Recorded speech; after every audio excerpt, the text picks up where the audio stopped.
that infection or like UTI caused by infection. You can say UTI secondary to schistosomas.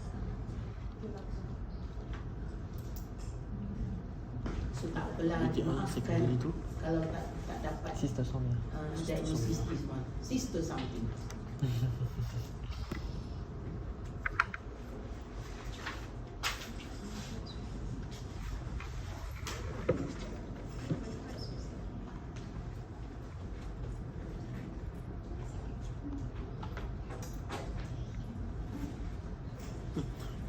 Bukan. Schistosoma. Oh, schistosoma. Schistosoma. So the first representative, Jane.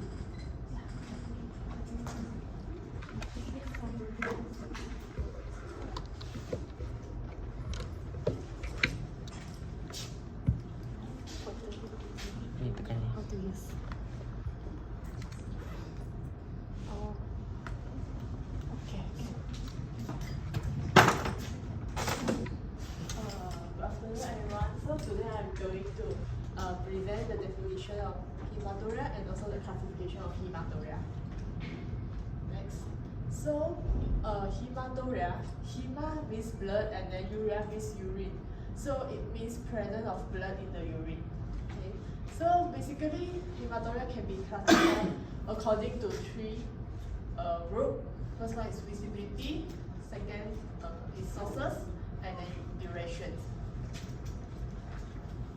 So for the visibility part, we have two groups. The first one is gross hematuria, which you can see the blood using your naked eyes.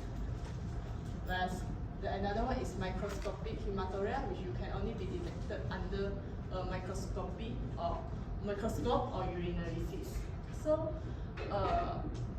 in gross hematuria, we can have the visible discoloration of the urine. It's often described as pink, red, or dark brown. Small or large blood clouds are seen. So in our case, our patient are having the gross hematuria because the urine is described as brown color. So, and under microscopic hematuria, we have symptomatic non-visible hematuria and also asymptomatic non-visible hematuria. So it means it can present as it can present with associated symptom or without associated symptom. Next is sources. So sources can divide into three groups. The first one is external hematuria, non-glomerular hematuria, and glomerular hematuria. So external hematuria means it occurs from a source outside the kidney. The most common non-malignant cause of hematuria outside the kidney are infection such as cystitis, prostatitis, and urethritis. And then second one, non-glomerular hematuria arise from calcium stone or uric acid stone. So for example, renal stone and pyelonephritis. It will present with pain and also the fever. So for PKD, normally will present with recurrent gross hematuria. So the last one is glomerular hematuria. The most common causes, IgA nephropathy is the most common cause of isolated glomerular microscopic hematuria. So usually asymptomatic and also diagnosed as incidental finding. So the last one will be the duration. So it can be transient hematuria or significant hematuria. So transient hematuria means that presence of blood in the urine that comes and goes. It may due to pelvic trauma, renal injury, or foreign bodies. And then the another one is significant hematuria, the ongoing or continuous presence of blood in the urine over an extended period. So it arises from calcium stone or uric acid stone. So yeah, these are my references. Okay, thank you, good. But I have one question. So for our patient, which type of hematuria does the patient have?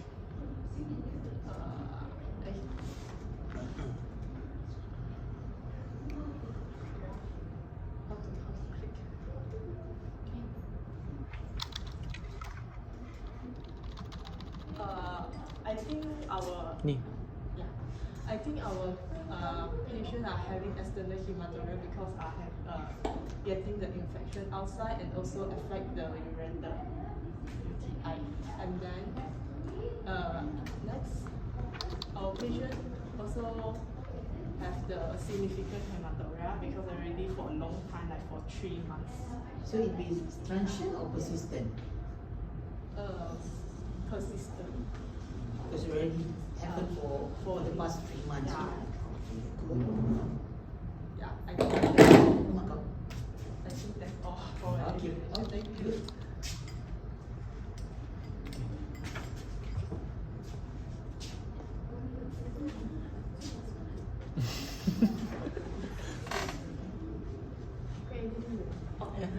good. Bukan. Bukan. Ayo, start. Tak, sebenarnya kemarin saya tersilap buat tajuk. So saya buat tajuk yang free-free je, lepas tu saya delete balik. Oh, okay, okay.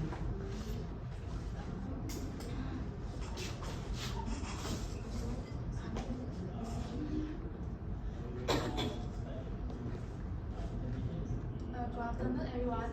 I'm Peggy. I will be presenting about anatomy of female urinary system. I will start with kidney and also continue with ureter.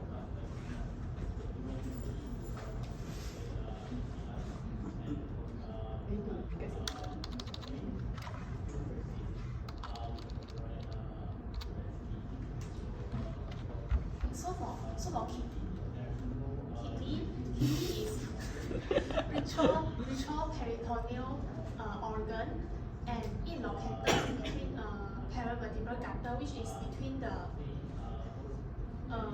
two space of the vertebral column. So the right kidney is often situated slightly lower than the left kidney because of the presence of liver, and the adrenal gland is superior to the kidney within a separate envelope of renal fascia. Okay, so this is the structure of kidney. So kidney has two pores, which is superior and inferior pore, and also two surface, anterior and posterior surface, and two margin, medial margin and also lateral margin. So these are the part of the kidney. This is the renal column between two medullary pyramid, and the outer part is cortex. So the urine will drain from the start from cortex to the pyramid, then to the minor calyx, to the major calyx, and continue with pelvis. Then the urine will drain into ureter.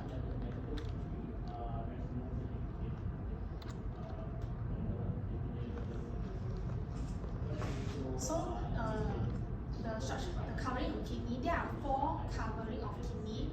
So the first one is renal capsule, then continue with perirenal fat, renal fascia, and also pararenal fat. So renal capsule is the most inner part of the covering, and perirenal fat is a collection of extraperitoneal fat, and renal fascia is also known as Gerota fascia and also known as perirenal fascia.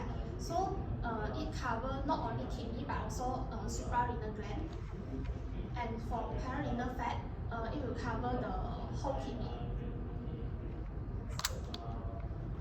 So the artery and vein of the kidney is supplied by renal artery, and it will divide into segmental artery, continue with interlobar, arcuate artery, cortical artery, then continue with afferent arteriole, then it will form glomerulus. So for the vein is the same, but the renal vein will drain with superior renal vein and also gonadal vein, and drain into inferior vena cava. So for the supply of kidney is this splenic nerve, and also for the lymph node is lumbar lymph nodes. So for ureter, ureter is also retroperitoneal part, and it's about 25 cm long, posterior to renal vessels. It divided into 2 parts, which are abdominal and also pelvic. It divides half So it's 12.5 cm for each. So there are 3 constriction. It's common lodgement of the kidney stone. The first one is junction of renal pelvis and ureter, which is L2 at L2 vertebra. And for next one is pelvic inlet and continue with entrance of the bladder. So for cause of ureter, it will start from renal pelvis, continue with the uretero-pelvic junction, which is L2, and continue with anterior of psoas major, then gonadal vessel, sacroiliac joint, and the pelvic ring. So it is also one of the common site of lodgement of the kidney stone. Then anterior margin of ureter sciatic notch, then it will turn forward and medially at the ischial spine. So for artery vein and nerve of the ureter.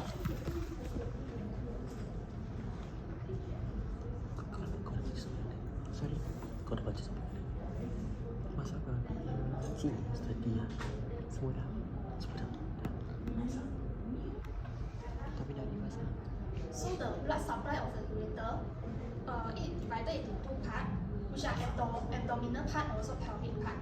So for abdominal part, they are renal artery, gonadal artery, and abdominal aorta.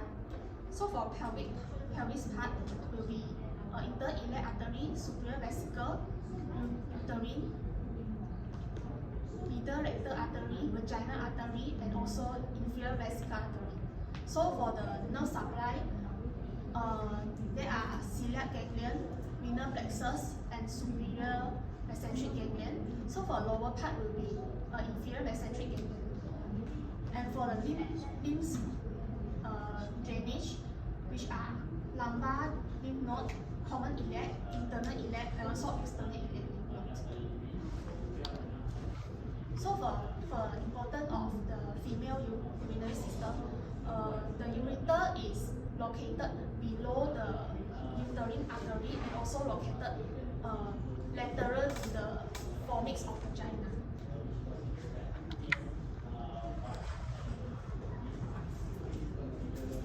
Okay, tweak. Okay, just an extra knowledge. Remember that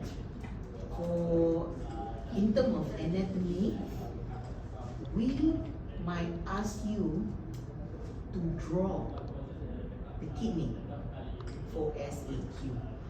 Okay, I repeat, this one. We might ask you to draw the kidney for SAQ. Okay? Okay. So balik try, draw. Sini kan? Next we continue with bladder and urethra. So, bladder, we know its function is temporary storage reservoir for urine. It's a temporary, so in the end the urine will be excreted. Its location, for us, it is at lesser pelvis, posterior superior to pubis, so which is at the below lah, bawah sikit. But in our case, since she is 5 years old, usually it's at the higher up than that. Good. And it is distendable muscular organ, so it can contract, relax. Okay, next.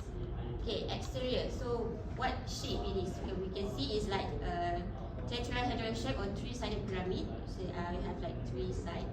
We have 4 angle, apex, neck, and 2 lateral angle. Surface, we have superior surface, 2 inferolateral, which is right and left, and posterior. Border, we have anterior, and then posterior, and then 2 lateral border lah. Okay, next. Okay, we dulu kan lagi. Lupa kan? Ya, kat sini. Next of bladder ni, dia berada dekat posterior inferior surface and then dia held in position by pubovascular ligament. Ini untuk female, so dia ada pubovascular ligament and bladder pad ni bawah dia biasanya ada pubic bone, and then ada obturator internus and limited anal lateral, which is dekat sebelah ni, tak nampak kat sini. And then kita ada dia punya neck for bladder and satu ni. Sekejap ini tak ada. Open. Okay. Next. Okay, next, interior. Okay, kita tengok bahagian dalam. So, outside ni adalah discharge muscle. So, muscle ni lah yang akan contract. And then we have involuntary internal urethra. Dekat sini. Okay, sini.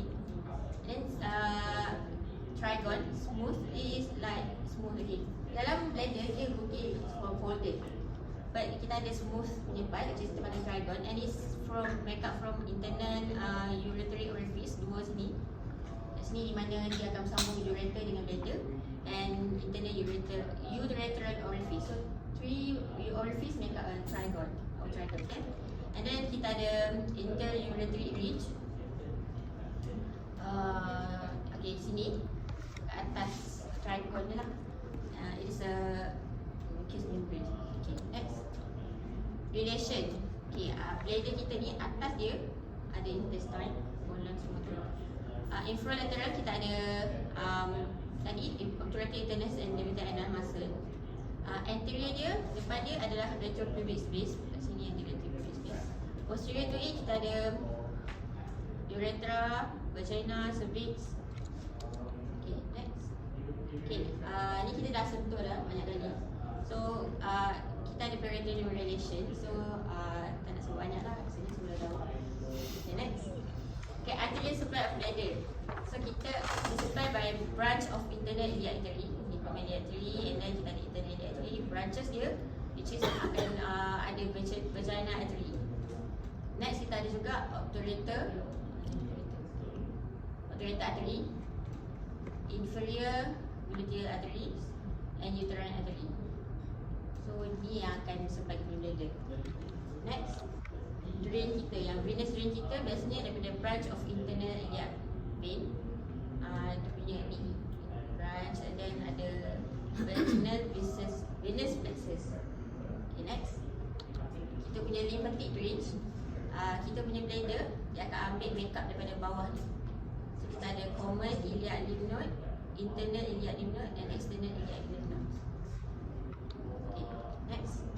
Innervation. So bladder kita dia akan innervate by parasympathetic nerve, which is from S2 to S4, which is a pelvis splenic nerve. It is to contract this transverse muscle, and then it is to stimulate nutrition. Next, kita ada sympathetic hypogastric nerve, T12 to L2. Kalau satu contract, satu lagi mesti relax untuk mesti promoting urine retention. We also have somatic dekat S2, S4 juga, sorry. And it is innervate the external ureter sphincter. Next, kita masuk uretra kita. Jom. Can you palpate your bladder? How to check whether your bladder is distended or not? Distended dia akan naik ke atas, kita boleh Naik ke atas? Bau. Ke atas mana? bukan dia What's the akan- landmark?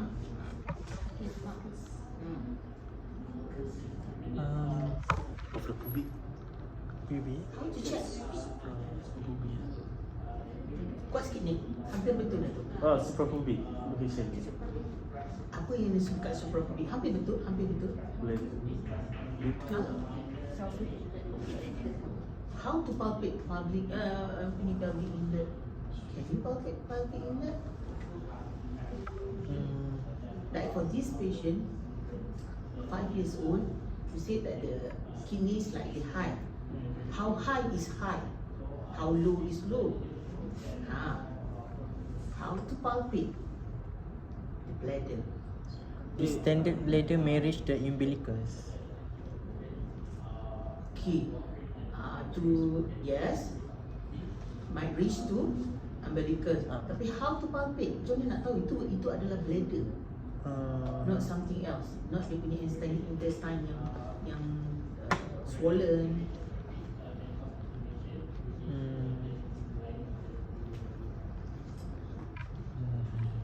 Ada, ni hampir betul lah, sikit lagi ni. Pubic. Ada bone.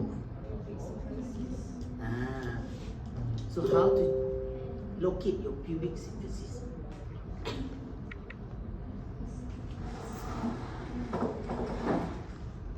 How to locate? Meh, lihat.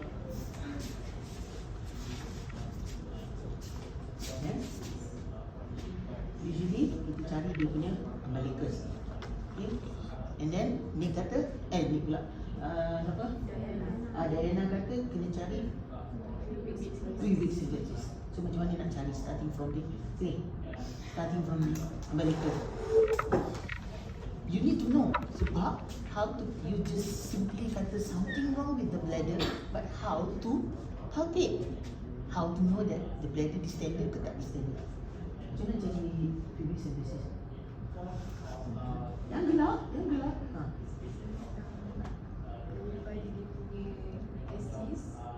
Good.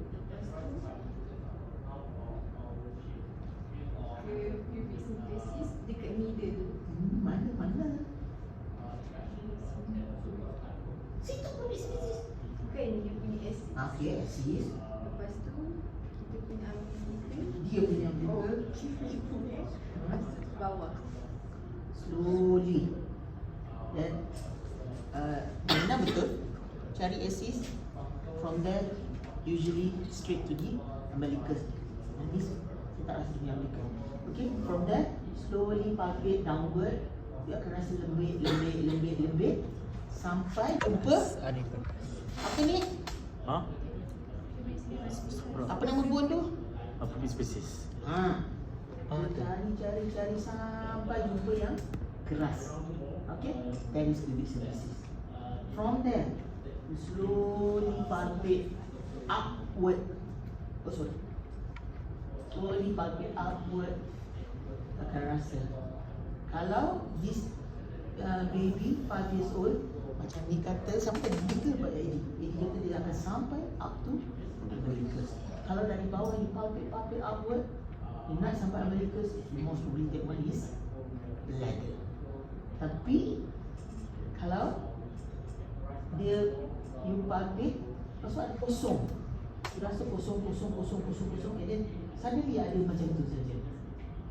That one most probably just lump or mass and can come from something else. Could be the intestine, could be the banyak benda kat situ kan. So kalau from pubic symphysis dia continuous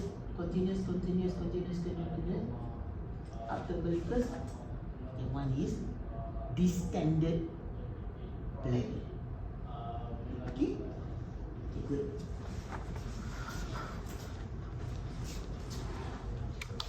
Okay.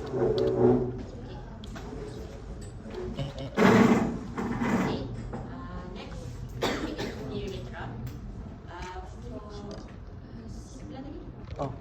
Okay. So for female, dia punya urethra is only 4 cm long, macam, and it's 6 mm diameter. It's a distensible muscular tube made of elastic and smooth muscle tissue. So dalam tu kita ada dua sphincter, which is internal urethral sphincter. It is a circular smooth muscle at the neck of bladder, and it is innervated by air and S. So it is autonomic.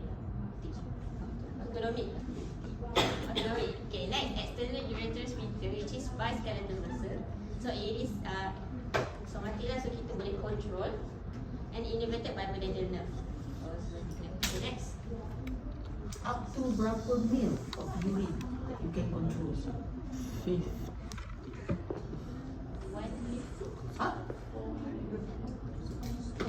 Kalau dia full berapa? Bladder tadi 500 in woman. 500 full. Tapi kita boleh control sampai ada certain limit that we can't control it. 200. Try lah, you kepit berapa kepit pun dia pasti akan keluar. 200. Hayya, sikit sangat tu. 350. 2 ke 350. Ha? At least 400. 400 tu adalah kadar kebutan yang paling kuat 400, and after that you cannot cross your leg also, you cannot do anything. Need to go 450 and above tu dah Gangguan. okay, good. Continue. Next, okay. Dia urethral supply, drainage education. So arterial supplies datang daripada internal pudendal and vaginal vessels. Venous drainage datang daripada vaginal venous plexus sama macam dia tadi. Inverted drainage daripada sacral and internal iliac nodes. And innervation dia innervate daripada kita ada tadi pudendal nerve juga sebenarnya. And then kita punya ANS punya nerve. That is all. Okay, thank you. Good.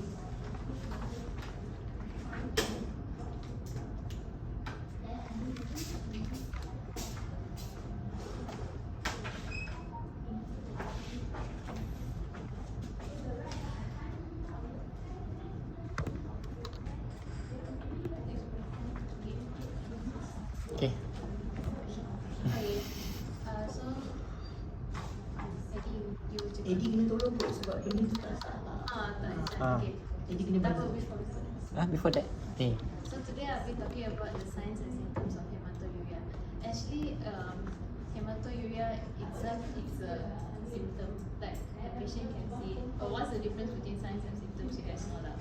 Signs is like what you can see in the patient during your clinical examination. What you can see, what you can buffet as update. Those are signs. Then symptoms is like the patient's complaint. And then I guess in gross hematuria, it is a symptom because the patient is able to see that they have like the urine turns dark in color. So it's a symptom. And then so today I'll be presenting about like important signs to look out and then the symptoms associated with hematuria. Okay, next. So the first symptoms, of course, the most obvious one is the color of the urine. And then the urine will be pink, red, or brown color. This is depending on like what is the cause of the hematuria. So in extraglomerular hematuria, the urine will most likely be red and pink. And then in glomerular hematuria, it will be red and brown. And then actually, there's not much blood in the urine to make it turn this color. Just like a few droplets of blood already can change its color. And then so here, pink and red is an indication that there's blood in the urine. Okay, next. So what are the other associated symptoms? Of course, we have the lower abdominal pain. So this will be the pain or discomfort in the lower abdominal, the back or the side. Macam itu belt pain. And this can be a sign of an underlying condition like kidney stone or a UTI. So this is something that most patients will present with it. And then frequency and urgency of urinating, or as we know is pollakiuria, but I don't think so this term is used Yeah. much. And then the frequent passing of the urine, it can be due to infection, disease, injury, or irritation of the bladder.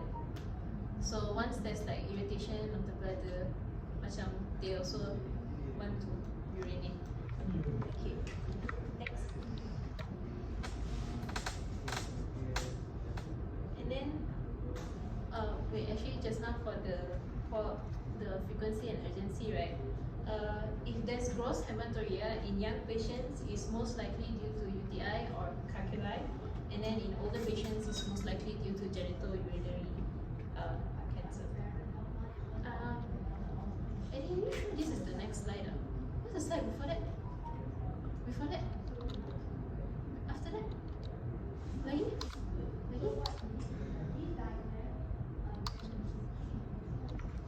Macam some slide is missing. Ni ke? Ah, yes, this one. Kenapa hidden? Kenapa hidden? Tak tahu. What are you hiding? Hidden. Okay. Okay. So unexplained weight loss. Okay. So why is unexplained weight loss very important? Because it can be a sign of malignancy. In RCC, which is one of the most common cancer, renal cancer, it can cause cachexia and painless hematuria. So that's about like 50 to 60% of the cases. And then the classic Virchow's triad for this is hematuria, flank pain, and palpable abdominal tumor, which is in the advanced stage of RCC lah. So mostly if they come in with this already, then then blood clot. As we know, in hematuria there might be a blood clot, and it might be visible in the urine, and it's most significant bleeding episode. So it's like extraglomerular clots, which is your UTI and your calculus. And it can also cause the pain in the urethra if the clots block the urine flow. Macam, it's like a stone also lah, but it's just a blood clot. Susah nak pass the urine. Okay, next. Okay, this one done. Okay, Okay, just now yang frequency and urgency, what was the difference? frequency is like they want to increase incidence of passing urine. Urgency is like diorang tak boleh tahan, like they want to go to the toilet. Good. Certain patients just have frequency but not urgency. Yes. So you need to ask different. Okay, continue. Good. Okay, and then we also have hearing loss. In our PBL, we did ask about resuscitation and hearing loss, because the hearing loss is a characteristic in Alport syndrome, and it's not congenital. It's never congenital. So they will have the bilateral high frequency deafness, and usually it begins in late childhood or early adolescence, before the onset of kidney failure. So like this is like one of the first things that the patients get before they get Alport syndrome is before they get their kidney failure is they will get the hearing loss. And then joint pain, ulcers, and rash. Why is this important? Because it might be indicative of the IgA nephropathy or the lupus nephritis. As you know, that these are like autoimmune disease. In SLE, we can see that they have the malarash, the butterfly rash on their face. And then in IgA, we know that they will. In IgA, we know that sometimes the autoimmune antibodies might cause like the joint pains, and then the joint pains because of the deposition of the antibodies in our joints. And then so what happens in IgA nephropathy? Basically, the IgA dia macam akan build up in the kidneys, and then it will cause the inflammation. So the kidney like susah to filter, and then the waste of the blood, and then later on it will cause the the hematuria. And then for the lupus nephritis, the lupus antibodies, so like just now IgA will be here. So in lupus is the lupus antibodies. So it will affect the parts of the kidney that will filter outwards. Okay, next.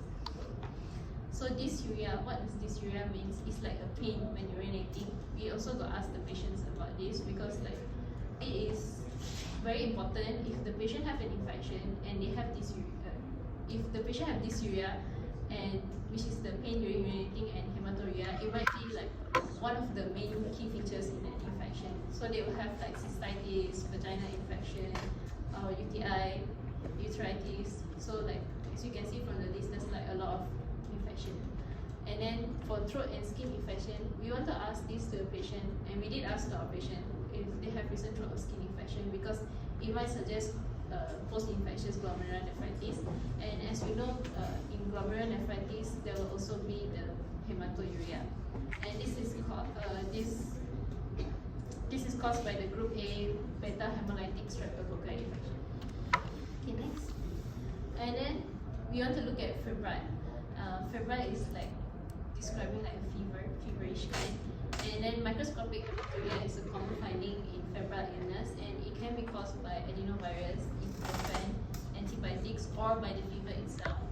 And then hypertension. Hypertension is one of the key features of nephritic syndrome, and we can see in post-infectious glomerular nephritis and IgA nephropathy. Okay. And then another sign that we want to look for is the CVA tenderness. The CVA is located the angle. Ambil seorang. Tarik.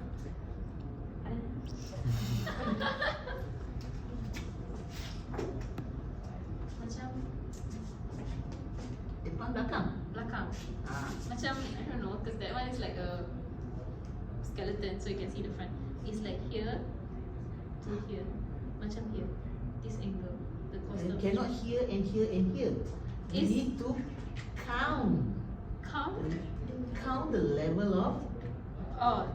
Count the level of the. Macam mana nak count? How to count the level of vertebra? Scapula.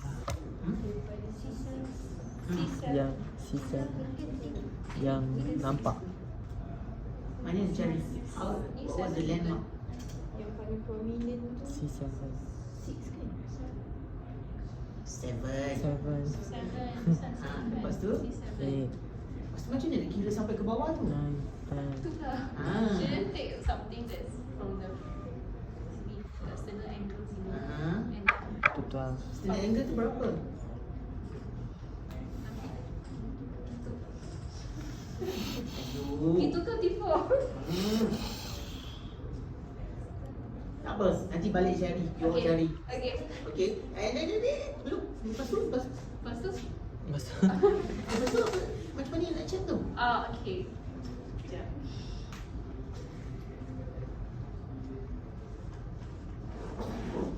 How do you, patient tak boleh cakap sakit belakang. Usually they don't tell you. Kalau yang just like this patient, 5 years old, unlikely dia akan cakap dia sakit belakang. They will place on the CBA Hmm. and then they will write the hand joint. Usually you balik cari macam mana how to count. Atas ni C7.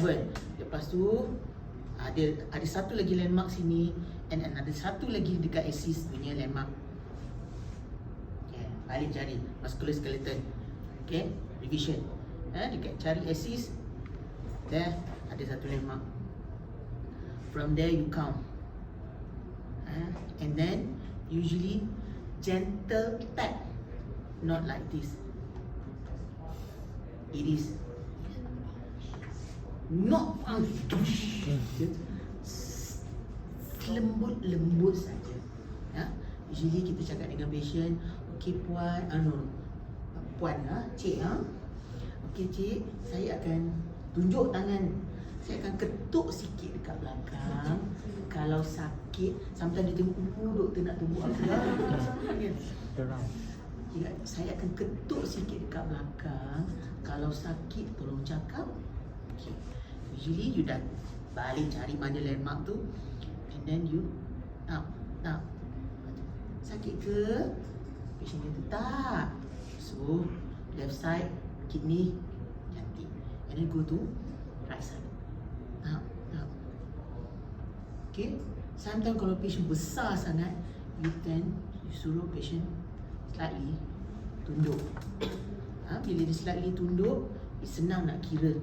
And also balik ni try dekat kawan. You boleh rasa. Okay? You boleh kira, you boleh rasa the vertebra. And then same thing. Now. Jangan kuat-kuat. Okay, thank you. Okay. But that one is usually for stone. Yes.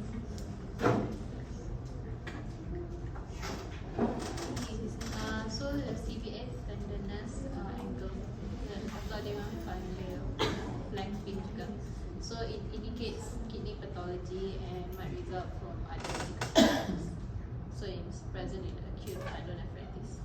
Lepas tu periorbital edema, because as we know in nephritic syndrome they will have the slight edema, and this is like obvious dekat dia punya mata. If they have like the drooping of the macam the eyelid besar sikit.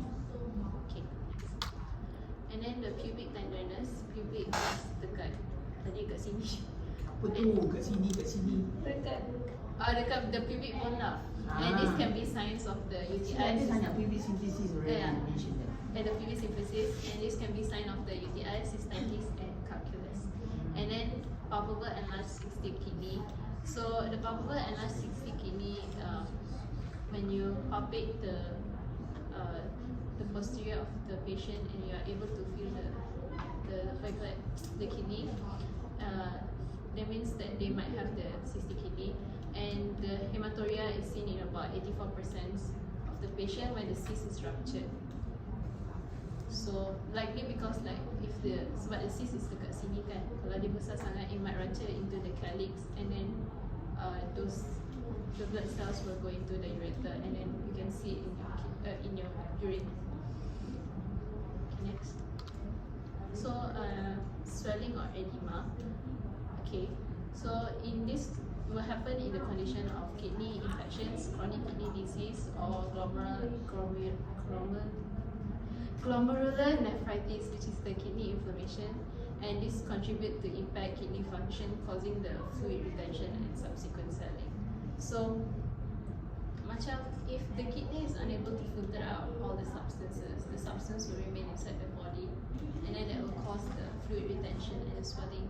And then generalized edema is one of the key features of nephrotic syndrome because due to the heavy proteinuria, so the albumin is excreted out in the protein, and then it will decrease the colloid osmotic pressure, and then the blood is unable to stay inside the blood vessels. The fluid is unable to stay inside the blood vessels, and then hence you will go into the third space and then form the edema. It can also happen in nephritis, which is why like the periorbital edema will be formed, and then from just now, you have the hemodynamic changes, the decreased glomerular filtration rate. It will cause the oliguria, and when this happens, the renin-aldosterone system is activated, the RAS system, and then the sodium and water is retented, and it also cause the hypertension. And then also in nephritis, the inflammatory cells in the capillary, like just now in the IgA and the SLE, it will injure the capillary wall, and that will cause the hematuria. So you are able to see like the signs and symptoms that I said just now, which is the hypertension, the mild edema, and then of course the hematuria. How to check for the swelling? What was the term used? Picting edema. Yes. How to check? Where to check and how to check? It's on the leg and Leg. dekat tibia sini. How to check? Tekan for a while and then let it Tekan using which finger? in. No. Which finger? Ni? Usually we use this one. Okay. For pitting edema, it is now this area. Okay. So how to check? Use. Apa dah sini?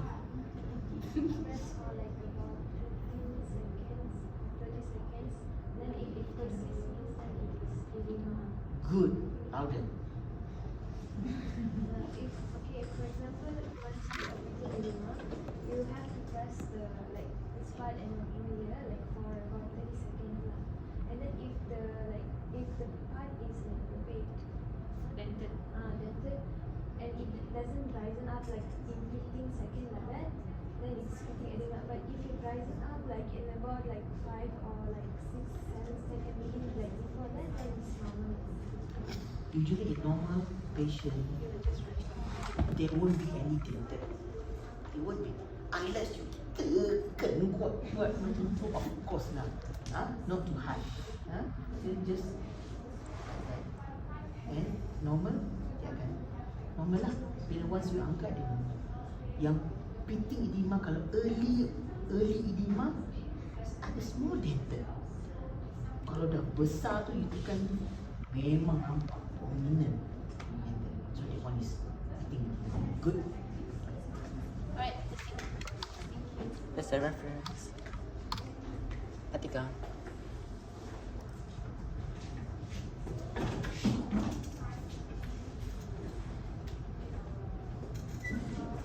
Assalamualaikum and good afternoon. My name is Nur Atika and I will be presenting about physiology of micturition. So micturition is a process by which we empty our bladder when it is filled, and for micturition of how the bladder excrete the urine. But first I want to mention about how it is transported from the kidney until the bladder.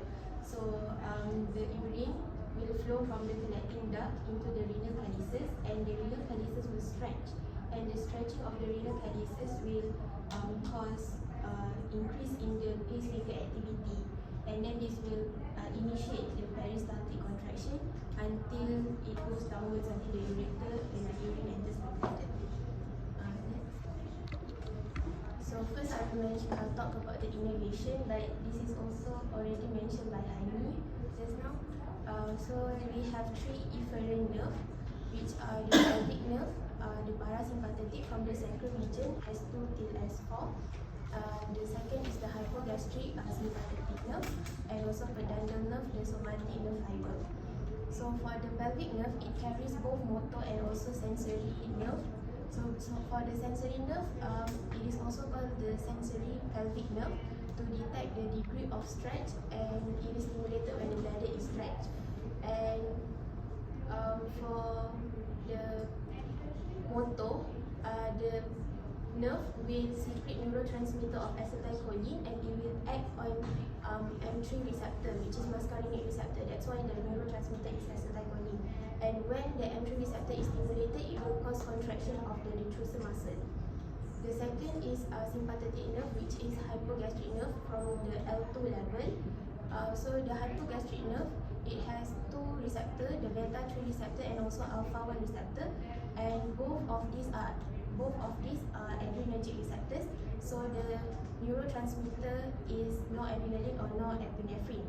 So on beta 3 receptor, it is on the detrusor muscle, the bladder wall, and once it is stimulated, it will cause inhibitory effect, which is cause the relaxation of the detrusor muscle. Whereas when alpha 1 receptor, it is located at the internal sphincter, and once it is stimulated, it will cause contraction of the internal sphincter.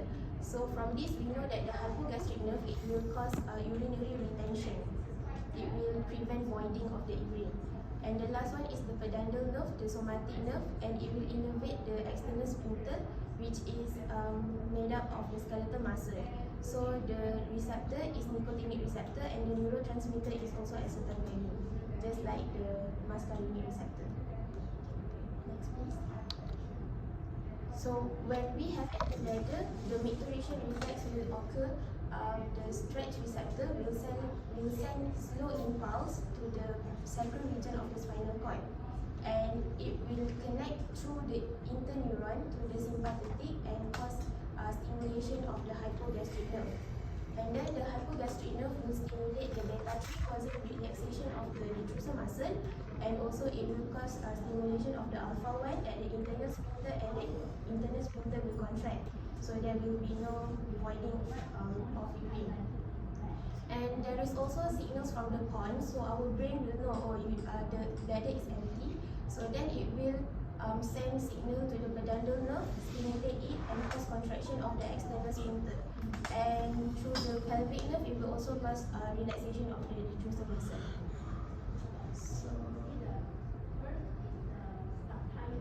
next.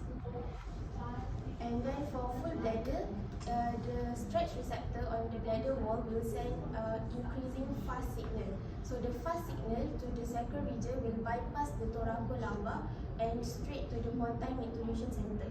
And the pontine micturition center will cause inhibition of the hypogastric. So the beta 3 will cause no relaxation, and the alpha 1 will also cause relaxation of the internal sphincter. And for the pelvic nerve, it will stimulate the pelvic nerve, causing contraction of the detrusor muscle, and also it will inhibit the pudendal nerve, cause relaxation of the external sphincter. So voiding can occur, and the urine will be excreted out. Next, please. Okay, so that is part of the micturition reflex, but we can also control our bladder. So for voluntary control is when we don't want to urinate. Maybe because there is undesired situation. So the bladder feeling will give rise to conscious urge to urinate. But the bladder feeling, the bladder fullness perception will only appear before the external sphincter relax due to the micturition reflex. So the micturition reflex does not cause the external sphincter to relax, but we already received the perception before it can happen. So that's why if we don't want to urinate yet, our voluntary control can override the micturition reflex, causing no contraction of the muscles, so no urine will be expelled. And then for voluntary urination, when we want to urinate but our bladder is not fully distended yet, so we can initiate the micturition by voluntarily relax the external sphincter and pelvic diaphragm. Okay. By lowering the pelvic floor, so our bladder will drop downwards. When the bladder drop, it will pulls open the internal sphincter and causing stretch of the bladder wall. When the bladder wall stretch, it will stimulate the stretch receptors and start the micturition reflex. So lastly, the abnormalities of micturition. So these three are based on the Brighton textbook. So the first one is atonic bladder, which is damaged sensory nerve fiber. We know from the micturition reflex just now, in order for the micturition reflex to start, it starts with the sensory nerve fiber, sending impulse to the sacral region and then starts the reflex. But here the sensory nerve fibers are destroyed. Maybe due to crush injury to the sacral region, because we know that the sensory nerve fiber is at the sacral region through the pelvic nerve. Or diseases that damage the dorsal root nerve fibers like syphilis, because syphilis it will cause fibrosis at the dorsal root nerve fiber, so it can damage it.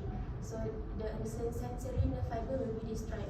So when the micturition reflex cannot be started, we will lose bladder control and the bladder will fill to its capacity and it will cause overflow few drops at a time, and that is called the overflow incontinence.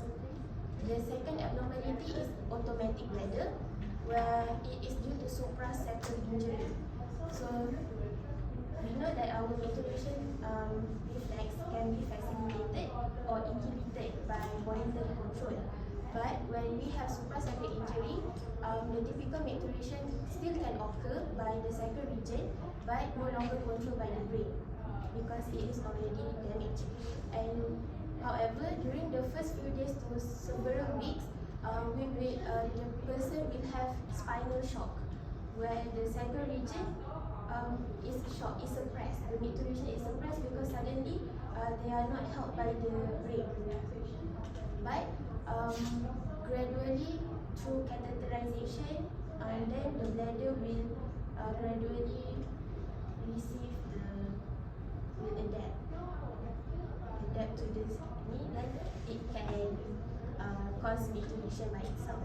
And also our brain, we can voluntarily cause urination, but here we cannot start our own micturition. So the patients can scratch or tickle the genital area and then it can cause the micturition Ya ke? from the From the book. Sometimes remember kalau budak kecil kita okey pergi kencing, lepas tu kita ada kan?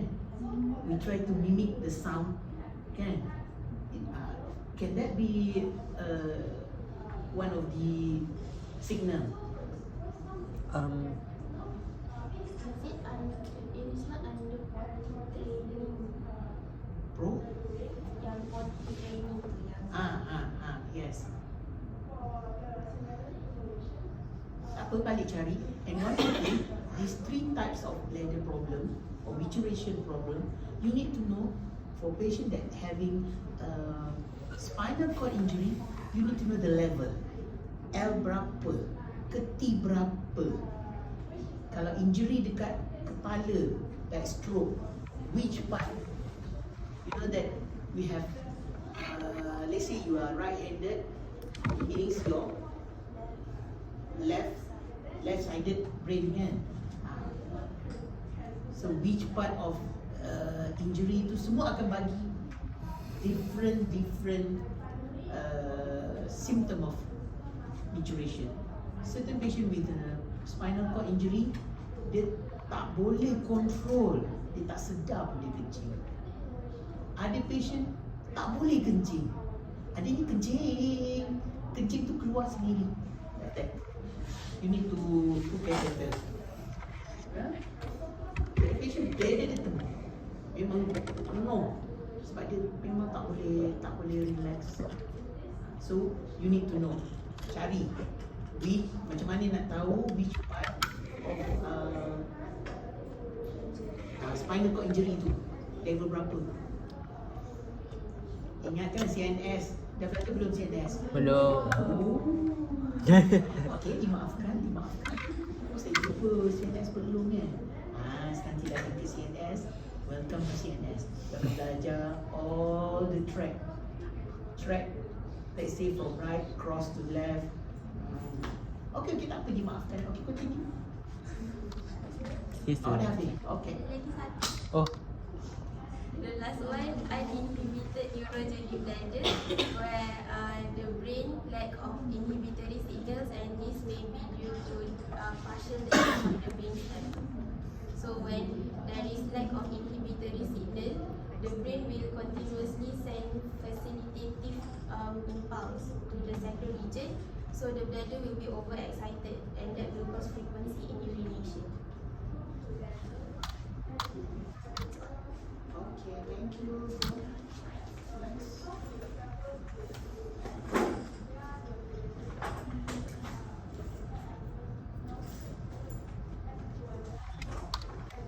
apa ni?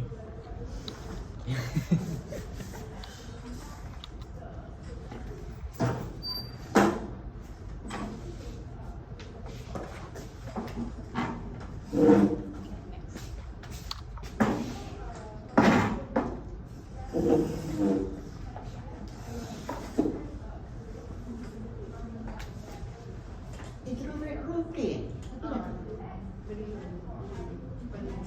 Hah? Ni LO5 tu. 5 saya bagi. Kita orang susun balik. Susu balik. Okey lah, tak apa, boleh.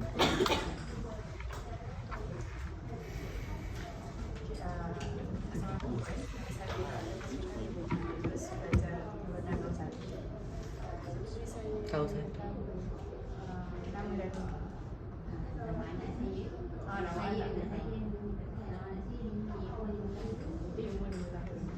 Kenapa datang ke hospital pada ni? Kenapa? Apa dia jalan ke hospital pada ni?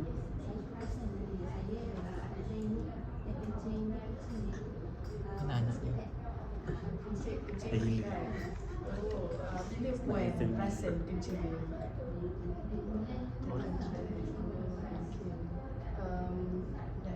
Dalam 3 bulan tu, adakah dia kencing tu setiap masa, setiap kali dia kencing tu memang kali dia pekat ke ataupun kadang-kadang je? Selalu memang kencing. Okey.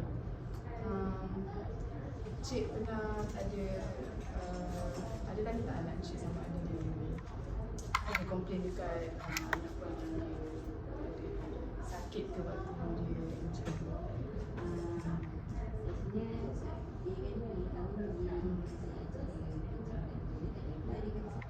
Jadi anak pun tak ada pakai pampers ke apa, kencing sendiri lah. Tapi anak pun tak ada bagi tahu yang dia ada sakit waktu kencing. Okay, kalau korang perasan lah time waktu dia kencing tu, colour urine tu kan pekat kan?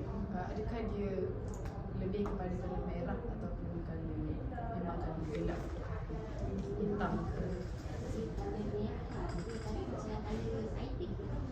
air teh? Oh, kira macam ke merah jugalah kan? Air pun okey. Kalau puan ada perasan jugalah, ada tak bau, ada bau, contoh kalau kencing biasa kan bau dia kencing yang biasa kan, ada tak macam bau kuat sangat ke bau pelik lah masa dia kencing? Ada? Tak ada. Kira normal lah bau dia, bau kencing je. Puan ada perasan apa-apa macam kencing dia buih-buih ke?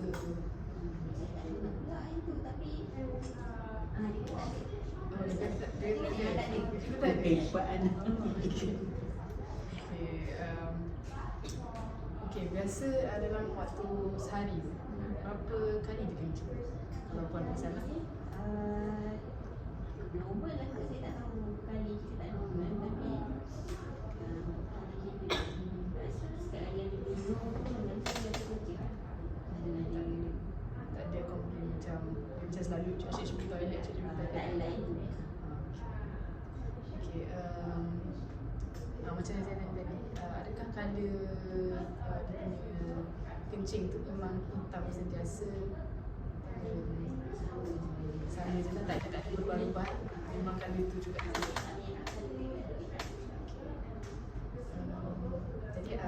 tak ada sakit lah waktu kencing, tak ada.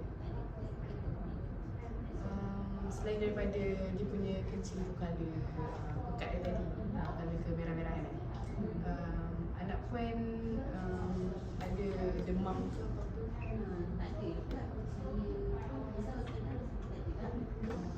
Sebab kan tadi dalam sekarang ni dalam 3 bulan kan, jadi dalam 3 bulan tu tak pernah ada demam. Anak puan ada macam berak-berak ke, muntah ke, cerebral ke, tak ada. Dia makan dia okey, maksudnya dia tak ada rasa tak nak makan ke, okey je lah, semua dia makan. Kalau Mama perasan lah, dalam waktu 3 bulan tu biasanya dia makan banyak tak benda-benda manis ke, ataupun dia makan macam normal makanan biasa, ataupun banyak makan junk food ke, makan minyak macam tu. Jadi alhamdulillah lah sihat semua kan.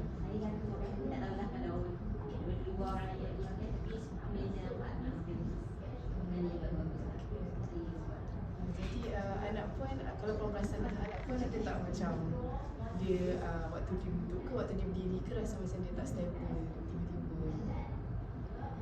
tiba-tiba macam dia lari ke dia jatuh itulah.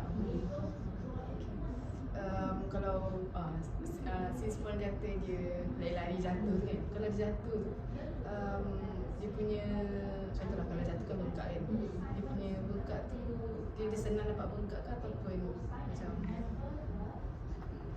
tak ada, maksudnya biasa-biasa je lah. Macam tepuk sikit ke tak ada bengkak banyak ke apa, tak ada.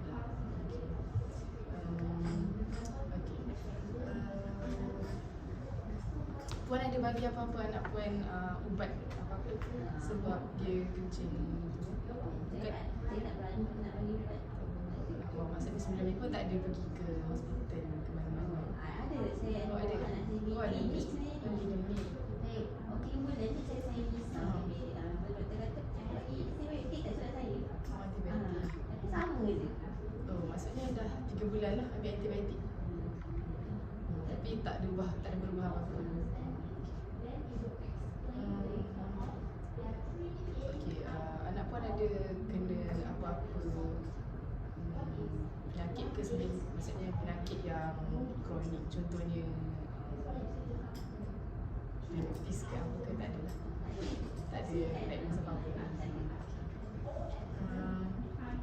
Anak puan ada mengalami accident ke apa atau trauma sebelum ni? Tak ada.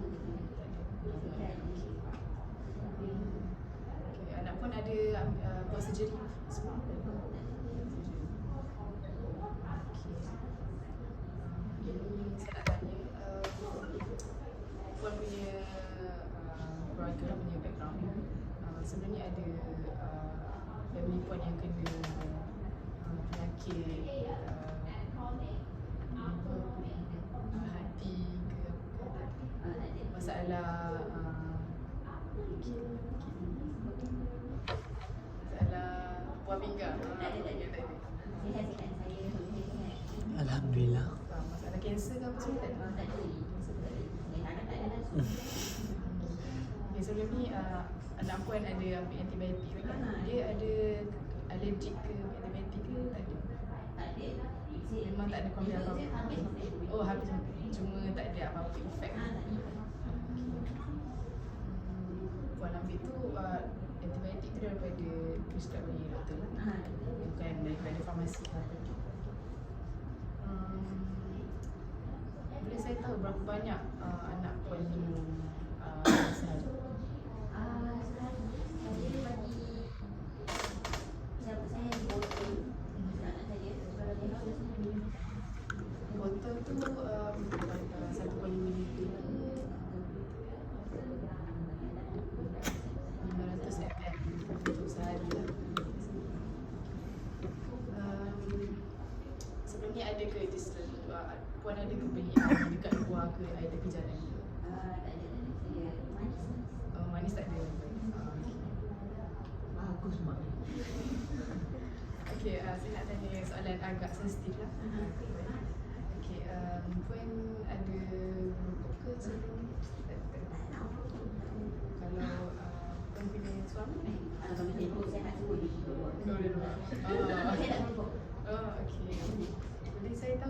suami dan puan kerja. Biasa je bila office. Kalau husband pun macam mana? Jadi, kalau Dulu saya di office lah sekarang. sekarang tak kerja dah. Okay, jadi puan jaga anak di rumah sendiri. Itu sihat. Alhamdulillah. Sihat tapi kerja kerja je lah kat sini. Sebelum ni puan ada travel pergi jalan-jalan keluar daripada Malaysia dalam masa terdekat ni? Saya pergi Langkawi. Lawa tu doktor. Punya sungai tu. Lawa teruk. Pernah pergi ke negara lah dalam masa terdekat ni? Boleh saya tahu puan beranak tu normal ke ataupun caesar? Okay, anak puan beranak waktu pada waktu yang tepat untuk di delivery ataupun dia sebelum waktu delivery? Ikut kuning kan? Ikut pink. Okay. Okay. Boleh saya tahu anak puan punya vaksin cukup? Contoh BCG. Saya ikut pink lah dalam semua. Cukup lah.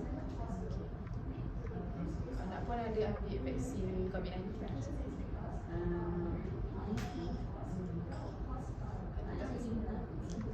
Oh, tak. Okay, saya rasa tu je soalan yang saya nak tanya. Jadi apa-apa maklumat saya akan bantu puan sikit. Okay, very good. Mak dia jawab dekat dia. Memang betul patient dia tak akan cakap dark colour urine. Dia akan Takut. cakap very good. Sepatutnya. Thank you. Ada bakat jadi mak-mak. Tadi kan? Ada bakat. Dah ada calon dah? Tak ada, dia ada adik ni. Aduh. Oh, no wonder lah.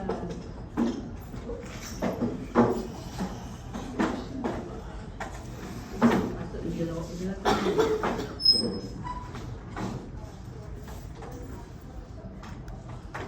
Okay, today I will be presenting about risk factor and commonalism that can cause hematuria.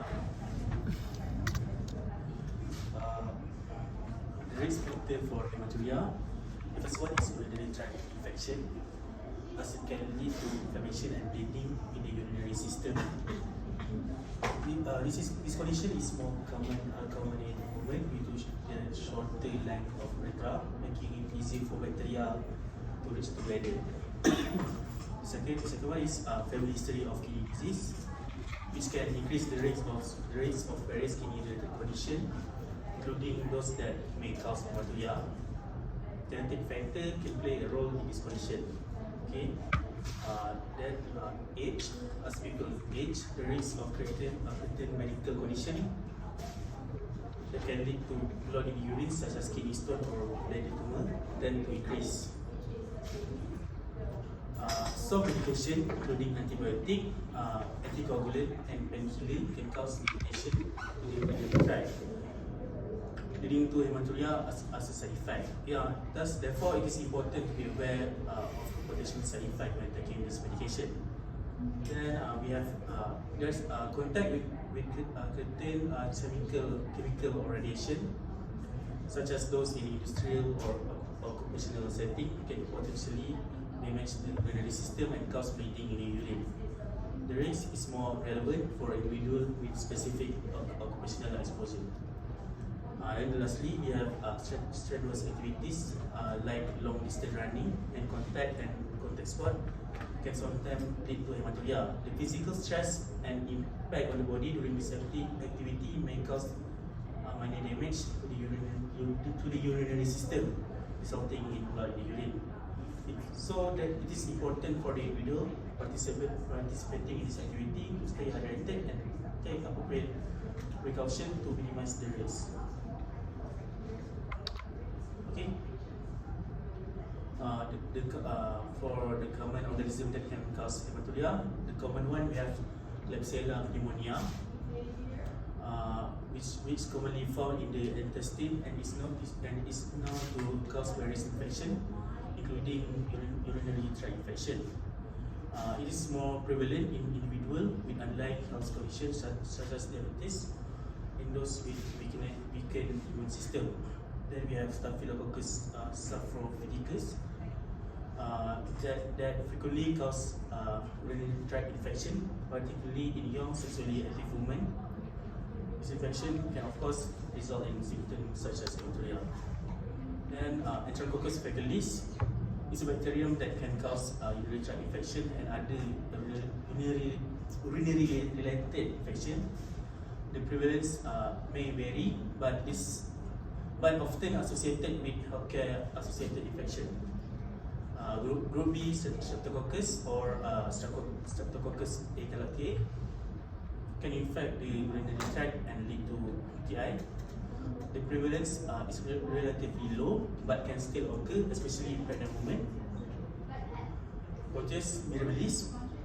Proteus mirabilis is a bacterium known to cause complicated UTI and is often associated with the formation of urinary stone. Thus can result in significant inflammation and bleeding in the urinary tract, potentially leading to hematuria. The prevalence can vary by region. Okay. Pseudomonas aeruginosa is a bacterium that can infect various body systems, including the UTI, including the urinary tract, leading to symptoms such as hematuria. The prevalence is higher in healthcare setting and among individuals with compromised immune system. Staphylococcus aureus is more commonly associated with skin and soft tissue infection, but can occasionally infect the urinary tract. The prevalence is relatively low compared to other UTI-causing organisms. Candida species, is particularly in individuals with weakened immune system or those who have had urinary catarrh. Candida UTI are less common, but may still lead to hematuria in affected individuals. Next. So finally, Schistosoma hematobium is a parasitic flatworm prevalent in specific regions of Africa, the Middle East, and part of Asia, and associated with exposure to household work or recreational activity in fresh water contaminated with the parasite. In the area where schistosomiasis is endemic, the prevalence can be significant. This parasite can cause extensive inflammation and hematuria when it infects the urinary tract. This is my reference.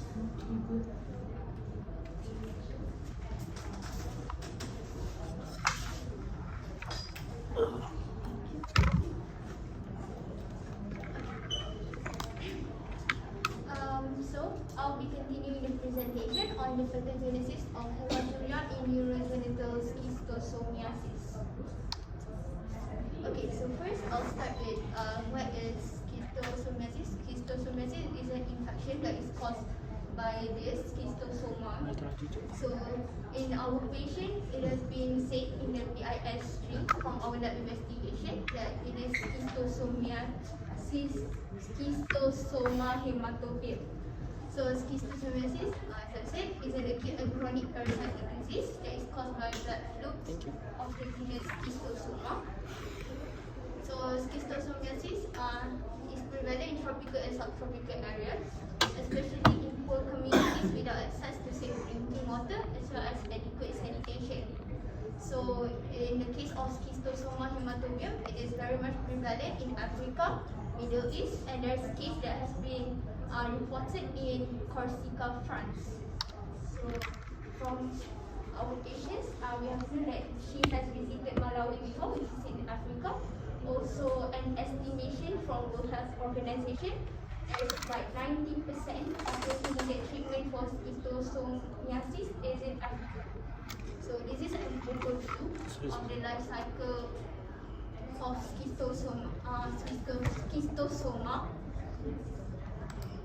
Okay, so first, schistosoma eggs overall will be eliminated via urine or feces of an infected person. So they will be eliminated. Let's say they bath in infected waters, macam mandi dalam tasik, sungai. Lepas tu dia kencing tu kat situ, so they will release the eggs into that. So kalau for schistosoma hematobium, it is usually via urine. Next, the eggs hatch will release the miracidia. The miracidia will then infect the freshwater snails, which will be the intermediate host, while human is the definitive host for schistosoma hematobium. So the intermediate host, the freshwater snails for schistosoma hematobium is usually the Bullinus species of the snake. Next, there will be 2 generations of sporosis that will be developed in the freshwater snail, the intermediate host, and then they will produce the cercarian. This cercarian is the infective stage of the parasite, where it will then be released and then released into the freshwater, and then where they could penetrate the skin of the human host, they could directly penetrate. And then when they already penetrated the human, they will lose their tails during penetration and become schistosomia. This schistosomia will then migrate into our blood circulation and then will be lodged within the venous plexus of the bladder that has been mentioned by Hani before during the anatomy, branch of the internal vein. And then the female worm will then release eggs. From the research that I read, it will release up to 3,000 eggs per day. Then half of the eggs will be excreted in the urine, and it will then repeat the whole life cycle of the parasite. And then the remaining eggs will be then deposited within the capillary ducts of the pelvic and organs, especially the bladder, the ureter, as well as the genital tract. So from that, it will cause the granulomatous inflammation, it will form nodules, polypoid lesions, as well as ulcerations, and then that will then lead to hematuria in the patient. So that's the end of my presentation.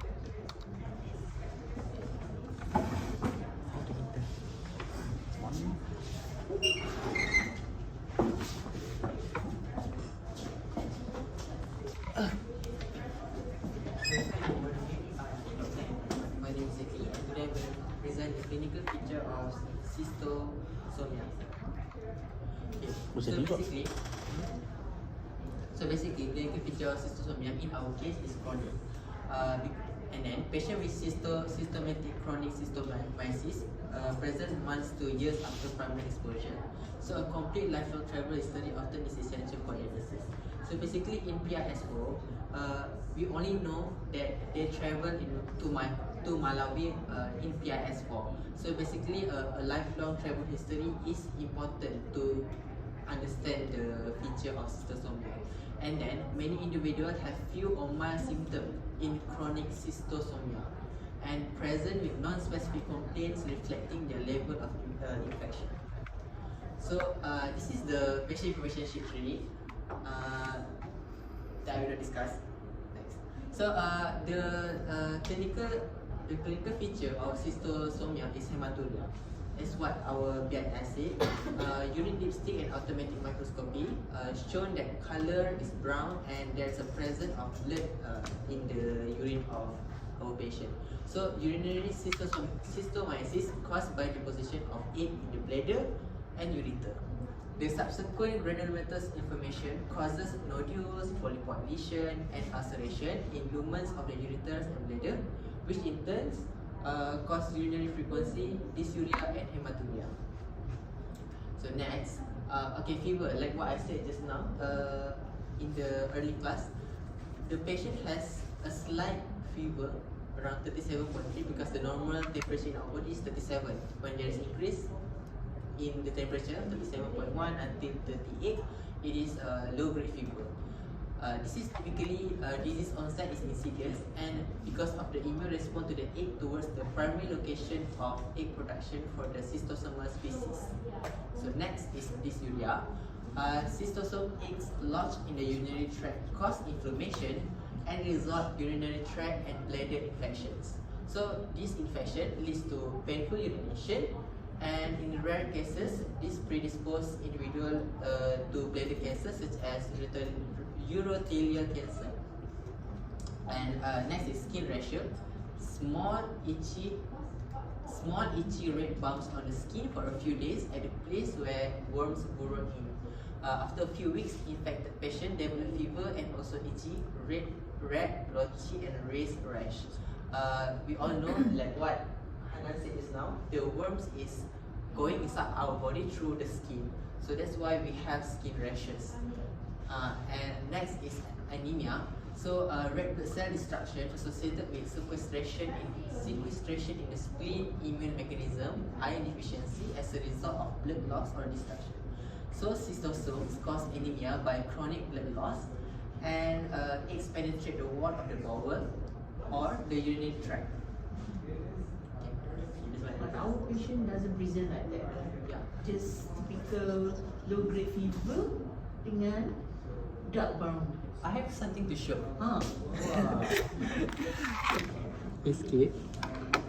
I found this case refer which is literally the same as our case lah. And then if we remember the for PIS 2 or 3, the patient has hyperpigmentation, right? Because this is like this. I don't know if it's the same, but literally the same lah. The presentation. The patient has vertigo. So for me, I think hypopigmentation doesn't relate with this case.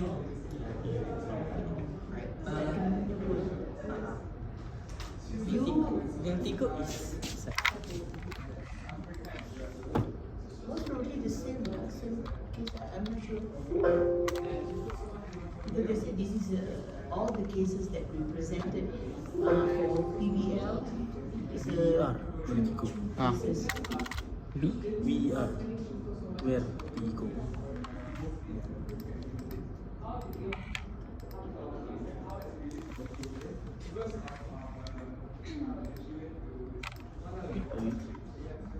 Tadi saya baca dia.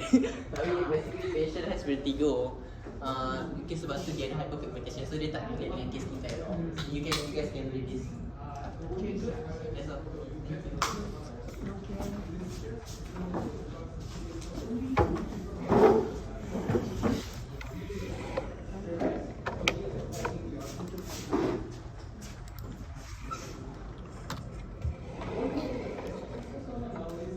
Okay, so present about the lab investigation for schistosoma hematopoietic infection. Do you want it?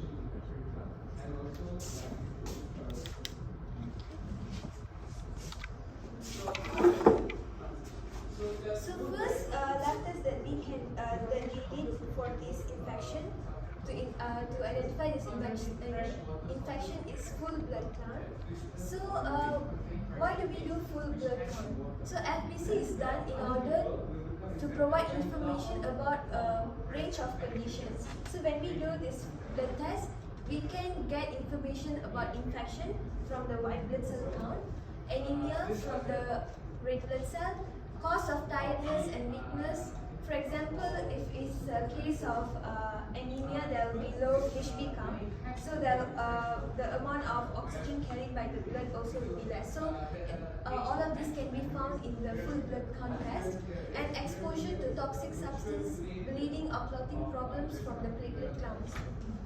So a full blood count looks at the different cells in our blood, including red blood cell, white blood cell, and platelets, and many conditions and medicine that can be reflected by our FBC results. But in our case, the full blood count, it was normal.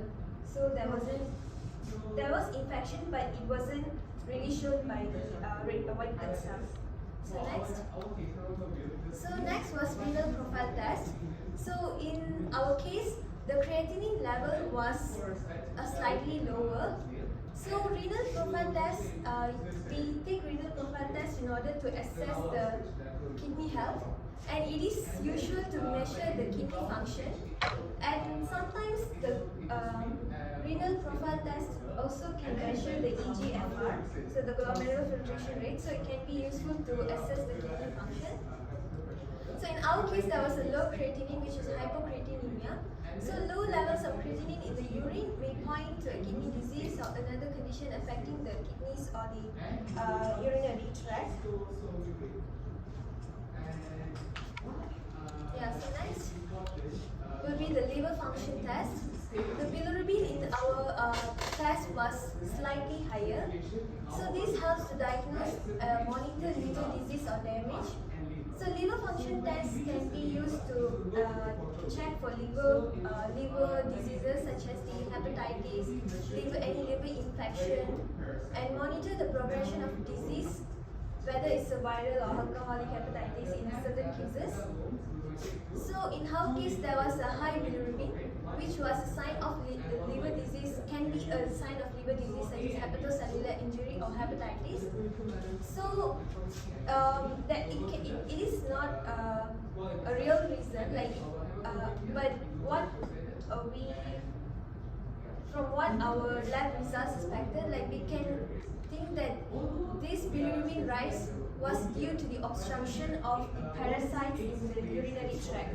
When not in the urine, the biliary outflow tract. When the biliary outflow tract is obstructed by these parasites, so the bile outflow will be obstructed. So when this bile outflow is obstructed, so it can accumulate in the systemic, in our blood. So it will appear in the blood. So that is why in liver function test there was a slight increase in the bilirubin. Yeah, you can see that. Okay, next was the complement blood test. Complement blood test usually will be done in order to test for infection. It actually consists several complement proteins, but we usually measure for complement protein 3 and 4.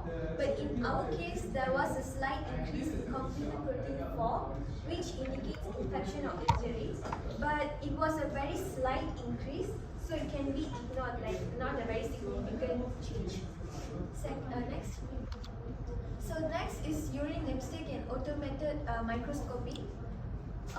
So urine dipstick or automated microscopy, we use it to test urine in order to detect many wide range of disorders by looking at the physical appearance of the urine, chemical properties, and also the microscopic analysis at the end. Next. So based on our result, there was a brown, the color of the urine was brown, which could indicate hematuria. So why there was hematuria present? It's because the presence of these parasites can cause irritation or damage to the urinary tract, and this can cause bleeding, which results in hematuria. Or else they can also, these parasites can damage the glomerular basement membrane. So when it's destroyed, so usually we will have podocytes lining this glomerular basement membrane. So when it is destroyed, then the high molecular weight proteins such as the red blood cells can pass through. So that is why there might be a presence of blood in this urine. Next was elevated bilirubin in urine analysis. It can be a sign of liver or biliary tract problems, as I mentioned earlier. And alkaline pH can be a reason behind this parasitic infection. And blood presence is similar as why there was hematuria, can be due to the damage or the inflammation caused by these parasites on the glomerular basement membrane, or also the vessels lining the damage of the blood vessels, causing the red blood cells to be released into the urine. Next was ketone also was present.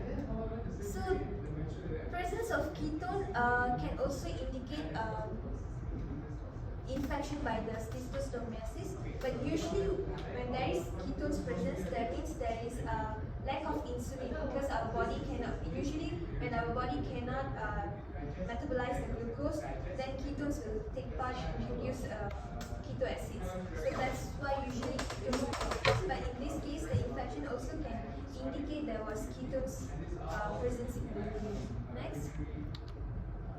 Next was protein present in the urine, proteinuria.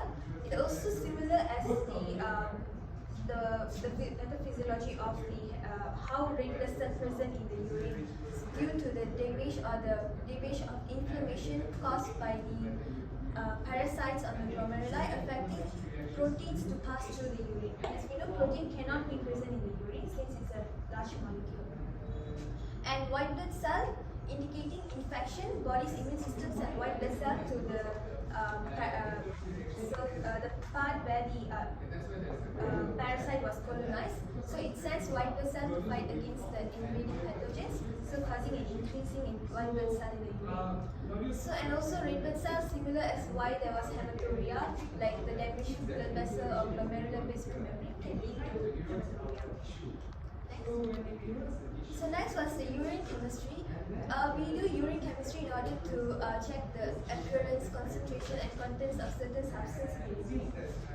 So in our test, there was urine protein creatine was present. Usually the protein amount that should be present in the urine should be lower than 150 milligram per day.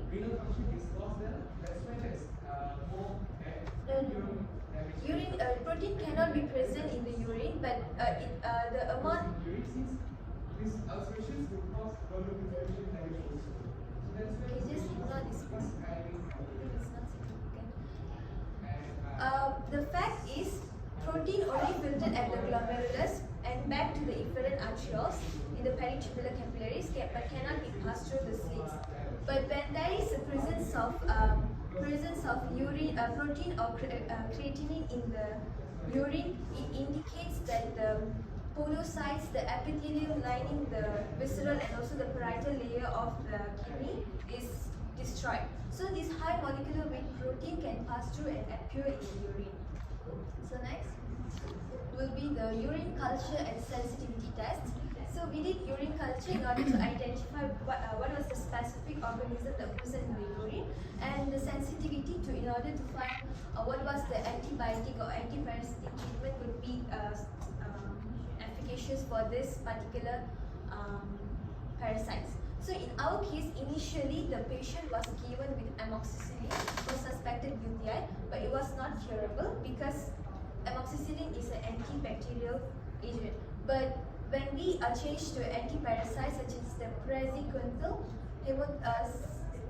Schistosoma hematobium was sensitive to it, so it could be eradicated. Next. So next test will be the urine microscopic sample. So using manual urine microscopy on a centrifuged urine sample, we observe ova of the Schistosome hematobium. So this Schistosome hematobium has this ova or the egg will accumulate in the bladder on the urethra and it will start to colonize there. So this will cause inflammation and injury to the vessels and also the basement membranes. So it will that is why the patient was presented with hematuria. Next. Okay, good. Thank you.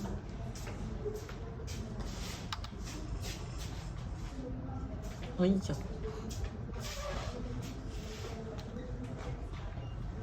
Okay, Assalamualaikum. My name is Diana Nur Aisha, and today I will be presenting on the treatment and management of hematuria. Thanks. So, if the doctor want to give treatment for hematuria, so first we need to know what are the causes of hematuria. So it can be classified into four, which is structural acquired, structural genetic, inflammatory immune, or inflammatory infectious. So we will look at it one by one. So for structural acquired, so we have kidney stone and also crystalluria. So when there is macam ada object in the kidney, so this will irritate and then will cause the hematuria. So first, we need to make sure that the patient take adequate fluid intake, because if the patient is dehydrated, so it can macam contribute to forming more stone and then akan cause further deterioration. And for treatment, we can give analgesic if the patient have pain, and for antibiotic, if the patient has infection. And if the kidney stone cause obstruction at maybe the ureter or in the renal pelvis, so we need to remove the stone. So it can be retrograde stent, lithotripsy, and pterogate pyelography. So lithotripsy ni it is macam treatment where we put macam radio wave, so macam dia akan break. Okay, next. So next is structural acquired. So we have renal mass lesion. So macam tak kisah sama ada benign or malignant. So for the management, we first need to do active surveillance. Macam if the tumor is small, we tak payah proceed with treatment lagi.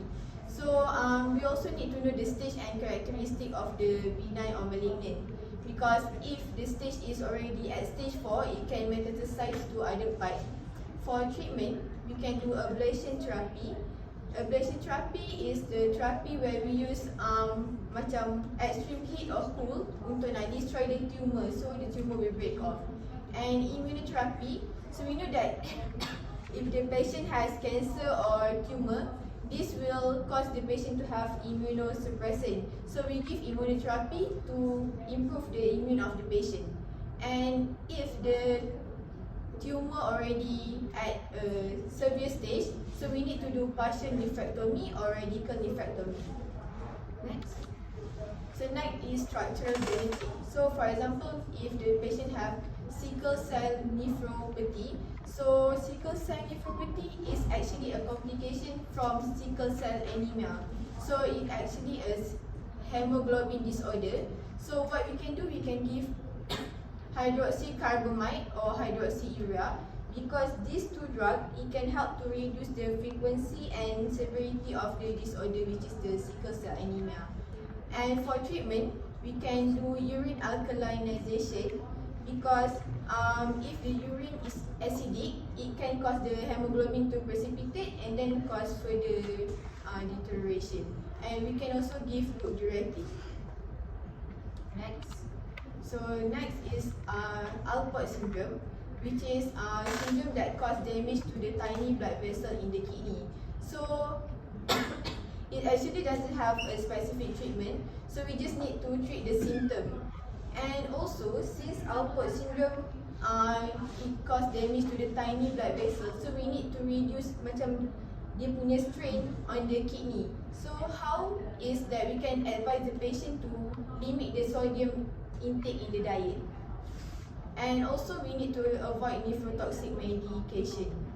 So for treatment, we can give ACE inhibitor or angiotensin ARB, because we need to control the high blood pressure in this patient. And we can also give diuretics, or if the Alport syndrome has further macam go to severe stage, we need to do kidney transplantation. Next. So next is inflammatory infectious cause hematuria. So in our case, we know that the patient has UTI, and UTI will affect the renal parenchyma. So what we need to do is, first we need to advise the patient to become hydrated, because if the patient become hydrated, so it can help our skin and mucous membrane untuk tak get a new infection. And also we need to advise the patient to have a good personal hygiene, urinate regularly, and make sure to empty the bladder completely.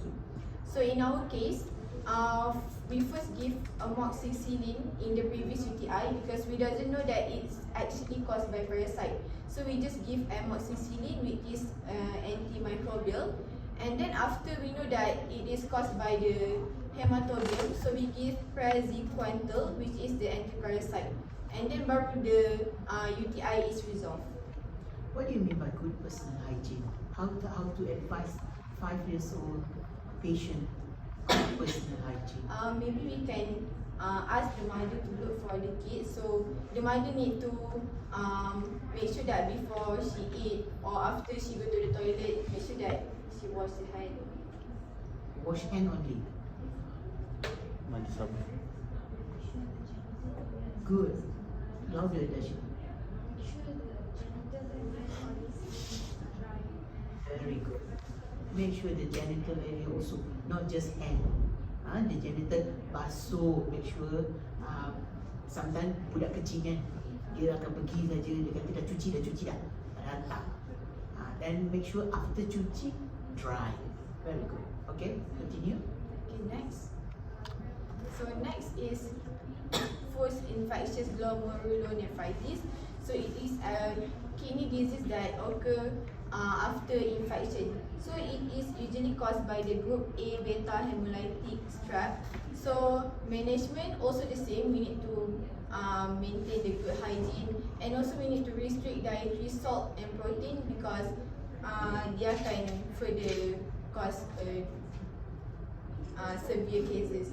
And for the treatment, we can give ARB and also the ACE inhibitor.